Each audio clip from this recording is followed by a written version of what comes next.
As you think about innovation in your company, you'll have to decide whether you want to invent or improve. Find out which one in today's episode.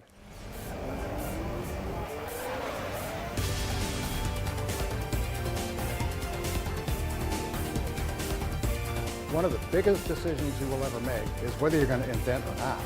So make sure you take that decision very seriously.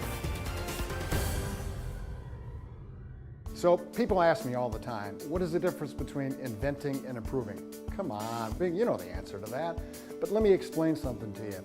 Improving is a death trap. Everybody wants to improve, and of course you should.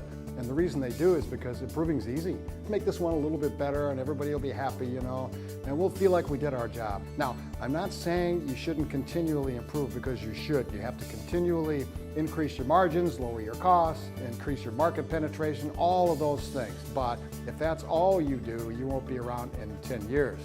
So the most important thing that you need to take away from this video is you also have to invent. And invention is not easy. Now, when you try to invent things, your biggest obstacle are going to be your shareholders and your board and your employees. And you have to find a way to mitigate it. You have to find a way to be a cheerleader, to be a coach, to be a persuader. You have to get around all those obstacles and keep the product and the new developments moving forward. But don't make the mistake of thinking invention is an engineering problem. It's not. It's a people problem. So pay most of your attention to that. When you invent something new, particularly something the company has never done before, it's a culture shock.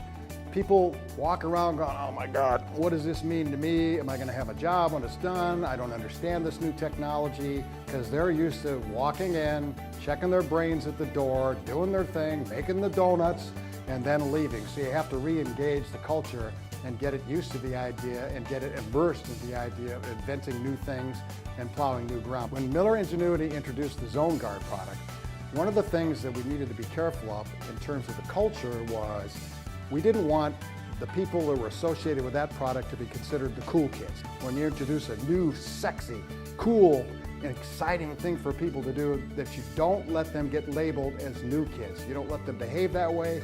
You don't speak about them that way. You always have to make sure you love up, for lack of a better phrase, the culture that's in, the people that are still involved in the legacy products. And you need to make sure at every employee engagement, every employee encounter, you're saying, you know what, if it wasn't for the legacy products employees, the people that are into the new products couldn't afford to do what they do. So let's all give them a big round of applause.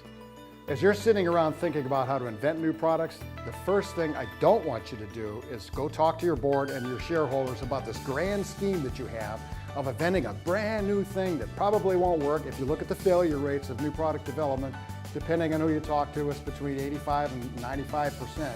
First is to find out how creative your organization currently is. And that's a pretty easy thing to do. Just hire a creativity expert. They'll come in, just like we did at Miller, and they'll assess your organization's creativity. You know what's interesting? Most people think that you're either born an Einstein or you're not. You either have creativity genes or you don't, but that's not true. Study after study has debunked that. And once you train people and immerse them and give them the tools to be creative, you'll be amazed at what they can do. That would be the first thing I would say you should do. And the second thing you should do is come to Miller Ingenuity, where we created what we call a creation station. Years ago, we trained our employees. I brought a culture expert in, I brought a creativity expert in. In fact, I brought in the ex-creativity officer for the QVC network. Now, how weird is that? A home shopping network kind of thing, teaching a manufacturer how to be creative. Well, in fact, he did. And then we gave our employees tools and techniques for how to brainstorm, how to come up with ideas, how to implement ideas, and so forth. So we started off, employees, we want you to work on this problem in this place, and we'll give you these resources. Fast forward to now, and our employees decide what they're going to work on, when they're going to work on it. They marshal their own resources, and most importantly, is they execute the solutions, because ideas without solutions and execution are useless. But what happened was, a couple of years ago, our employees said, you know, we really like this stuff and we really want to keep on doing it. We could do it better if we had a cool, high technology space conducive to problem solving. That's not exactly the way they expressed it, but that's the way I'm expressing it. So I spent $500,000 creating what we call the Creation Station. And now employees come back there any day of the week, any hour of the day. You walk in there, people will be sitting around. We got lounge chairs, we got electronic whiteboards, have video all over the place, even a ping pong table. So that's what they do, and they do it whenever they want, and we encourage it.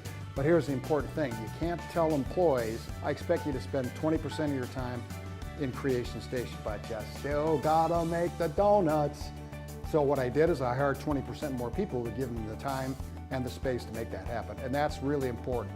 Most CEOs make the mistake when they say, I want creativity. Everyone go out and be creative. But they don't give the time, the space, the tool, and the resources to do that.